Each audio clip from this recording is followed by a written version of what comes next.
porte sur la mise en place officielle du groupe de travail chargé d'investiguer sur les exactions subies par les médias et les journalistes au cours des événements des 16, 17 et 18 janvier dernier. À la suite de ces événements, le Conseil supérieur de la communication a été officiellement saisi par deux organes de presse. D'abord, c'est le groupe de radio et télévision Ténéré qui a bien saisi le Conseil supérieur de la communication par lettre en date du 19 janvier 2015, et dans laquelle il a porté à la connaissance du CSC que son groupe a été victime, je cite, de voies de fait et dans la journée du samedi 17 janvier 2015, aux environs de 10h30 locales, par une dizaine d'éléments de la police judiciaire qui ont fait irruption dans le locaux de Ténéré et qui ont intimé l'ordre d'arrêter les émissions du groupe. Le groupe de presse Ténéré, en saisissant le Conseil supérieur de la communication, lui demande de prendre les dispositions utiles pour que, à l'avenir, de tels actes ne se reproduisent plus. La deuxième saisine du Conseil supérieur de la communication vient de la radio Canal Espérance, qui nous a saisi aussi officiellement par lettre en date du 3 février 2015, et dans laquelle elle portait à la connaissance du Conseil supérieur de la communication de l'arrêt de ces émissions. Et l'arrêt de ces émissions fait suite, comme l'a si bien dit la correspondance, suite aux événements malheureux du samedi 17 février 2015, et le bâtiment dans lequel se trouve l'émetteur de la radio a été entièrement brûlé, entraînant des dégâts importants sur les installations de la radio. Et l'importance de ces dégâts est telle que la radio n'est plus en mesure de continuer à émettre.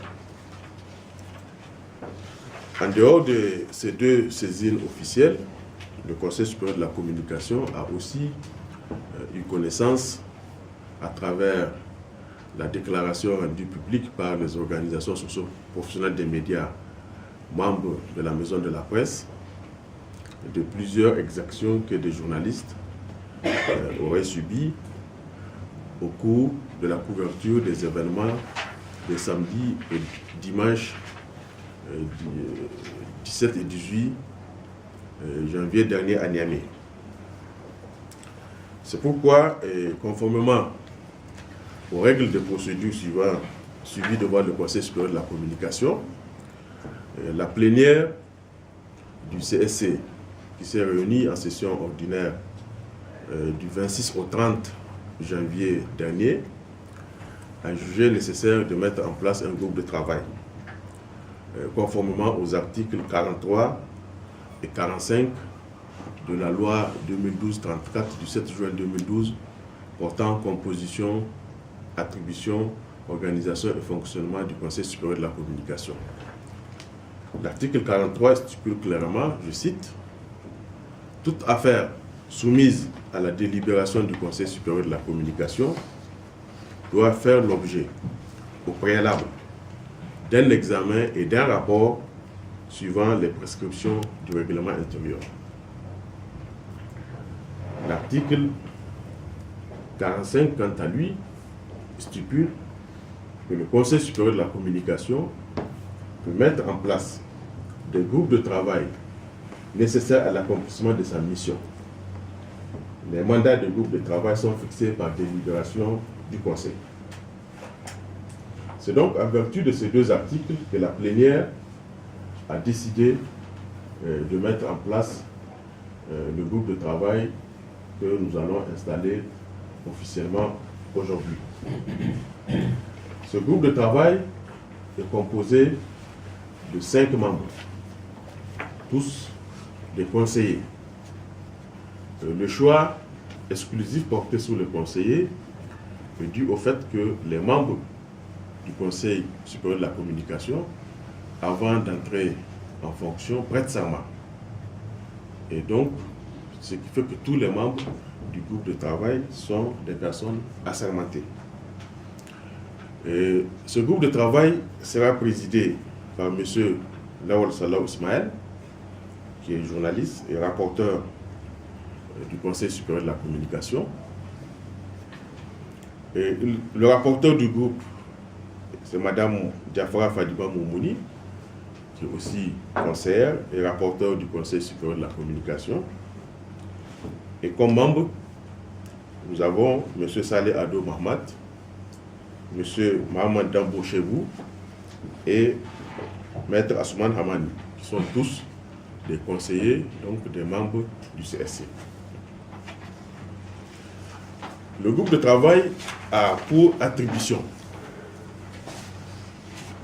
1. De rappeler le contexte dans lequel sont intervenues les exactions subies par les médias et les journalistes. 2.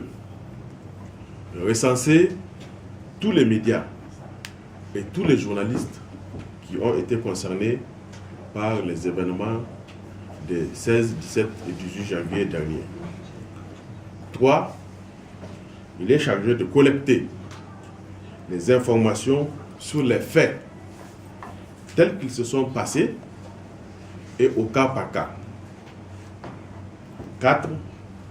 Le groupe de travail est également chargé de vérifier les informations recueillies à travers le recoupement des sources d'informations, la lecture des documents, notamment les journaux, les déclarations, les communiqués de presse, les correspondances, etc., l'écoute et la visualisation des supports audiovisuels.